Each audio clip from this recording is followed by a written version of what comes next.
Pada pagi hari ini, rapat internal terkait dengan masuknya Indonesia menjadi negara yang aksesi OECD.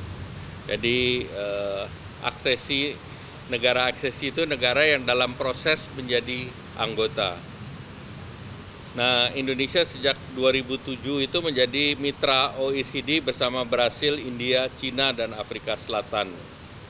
Dan di Asia Tenggara, OECD meluncurkan yang namanya Southeast Asia Regional Program di tahun 2014. Jadi kemarin tadi saya laporkan Bapak Presiden pertemuan di Perancis 2 minggu yang lalu di Paris, itu dalam rangka 10 tahun Southeast Asia Regional Program yang dipimpin oleh Perdana Menteri Kishida, itu sekaligus Perdana Menteri Kishida atau Jepang menjadi memegang keketuaan OECD. Nah, dalam pertemuan Ministerial Council Meeting tersebut, Indonesia bersama Argentina diterima permohonannya. Argentina sampai dengan rapat kemarin itu berproses selama 5 tahun. Sedangkan Indonesia mulai dari surat yang dikirim OECD itu berproses selama 7 bulan. Nah, sekarang negara-negara yang sama statusnya seperti Indonesia adalah Argentina, Brasil, Bulgaria, Kroasia, Peru, dan Rumania. Mereka sudah berproses rata-rata lebih dari 2 tahun, bahkan Brasil sudah mendekati 5 tahun. Nah, Indonesia baru masuk dalam pendaftaran tersebut. Nah, praktek-praktek yang dilakukan itu beberapa negara yang sudah menjadi anggota dalam aksesi itu. Costa Rica butuh waktu 6 tahun, Kolombia 7 tahun, Chile 3 tahun. Jadi kita harus belajar dari Chile bagaimana mereka bisa menjadi anggota dalam waktu yang lebih cepat. Nah, sesudah aksesi ini, proses berikutnya adalah Indonesia mengeluarkan yang namanya memorandum. Jadi memorandum itu akan terdiri dari dokumen yang mencakup seluruh steering committee yang ada di OECD. Itu ada 26, itu mulai dari keuangan, ekonomi, anti korupsi, persaingan sehat, sampai dengan yang detail consumer policy, digital economy, teknologi policy, steel committee, kemudian termasuk shipbuilding. Nah, untuk itu tadi arahan Pak Presiden kita akan membentuk PMO di bawah kantor Kemenko, di mana itu akan mencakup seluruh kementerian, dan itu untuk mengawal proses transformasi menuju negara yang menjadi bagian dari OECD. Dan Sekretaris Jenderal Korman akan segera ke Indonesia tanggal akhir bulan ini, dan tentunya akan mengadakan pertemuan dengan Bapak Presiden, dan Sekretaris Korman direncanakan datang 28 sampai dengan 29. Nah, selanjutnya saya laporkan terkait dengan Indo-Pacific Economic Framework yang terdiri dari 4 pilar. Nah, Indonesia sudah menyelesaikan pilar 2, supply chain, dan tadi Bapak Presiden sudah memberi arahan bahwa ratifikasi terhadap supply chain segera dilakukan melalui Perpres. Dan pilar pertama mengenai perdagangan sudah selesai 5 dari 11 klaster, dan direncanakan diselesaikan akhir tahun ini, Desember 2024. Dan ini yang belum selesai adalah terkait dengan labor, environment, digital economy, dan juga trade facilitation dan competition policy.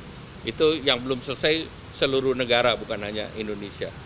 Kemudian pilar yang akan segera selesai tanggal 6 Juni nanti, akan ada penandatanganan pilar 3 mengenai clean economy. Ini clean economy legal review selesai dan akan ditandatangan tanggal 6 Juni. Kemudian pilar 4 mengenai fair economy juga akan ditandatangani tanggal 6. Dan oleh karena itu nanti berikutnya kita akan mempersiapkan critical mineral dialogue, kemudian cooperative work program, dan clean economy investor forum. Nah, di dalam clean economic forum tersebut Indonesia mengajukan beberapa proyek, 17 proyek yang sudah dianggap dokumentasinya selesai.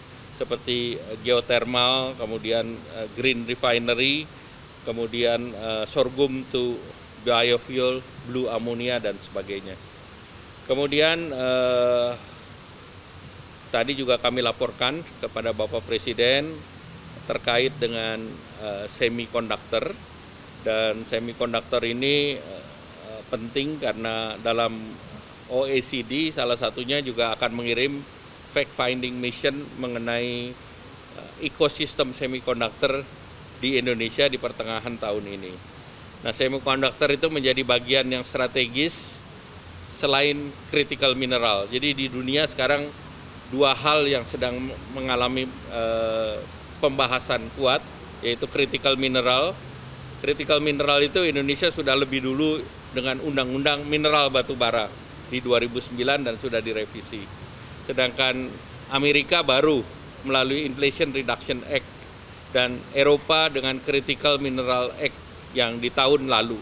Sehingga ini menjadi tren pembahasan terutama untuk logam strategis yang akan menjadi bahan baku untuk EV, kemudian untuk otomotif, untuk industri pertahanan dan industri luar angkasa.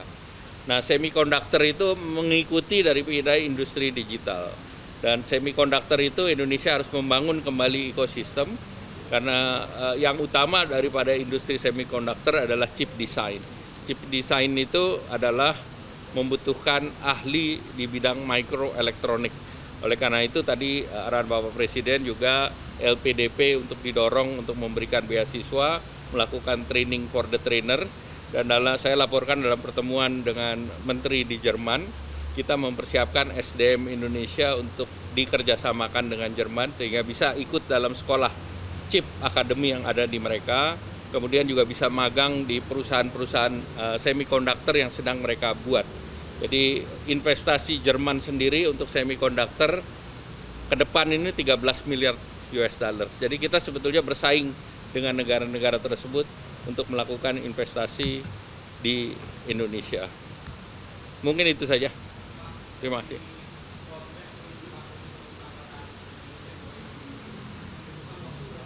Jadi untuk membangun yang namanya memorandum kita dikasih waktu lebih dari sekitar 250-an hari sampai 280 hari. Dari sekarang sampai nanti. Ya tentu dampak ekonomi itu dari segi pertama dari investasi, kemudian dari best practice secara global. Kemudian dipercayanya Indonesia masuk dalam ekosistem semikonduktor. Nah, itu salah satu yang kita lihat prospek investasi ke depan.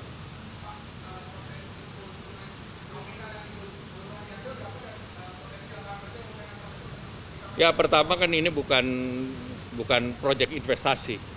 Ini kan proyek standar. Jadi sama seperti tanya kalau standar SNI berapa investasinya, berapa orangnya kan itu tergantung investasi. Jadi ini adalah best practice untuk reform. Nah, kalau semua best practice reform disebutnya like-minded country, negara yang mempunyai kesamaan kebijakan. Kalau negara punya kesamaan kebijakan, maka yang akan masuk adalah sovereign wealth fund. Nah, kalau ini kita bisa dapat, saya optimis posisi Indonesia dan sovereign wealth fund yang akan di Singapura akan bersaing. Karena sekarang hampir semua investasi Amerika 80% masuk ke Singapura, dari Singapura baru mecah ke berbagai negara. Nah, ini antara lain hal-hal yang kita ingin ambil. Pak, salah satu negara OECD kan itu ada Israel. Apakah ini bisa dibantu kandungan buat Indonesia atau bahkan menormalisasi hubungan? Ada 38 negara, jadi ini adalah platform ekonomi, bukan yang lain. Tapi Ya. ada kesamaan terkait ekonomi sama pendidikan. Ya, platformnya negara ekonomi, kan ada Chile, ada Peru, ada segala macam. Ada banyak negara lain. Ya.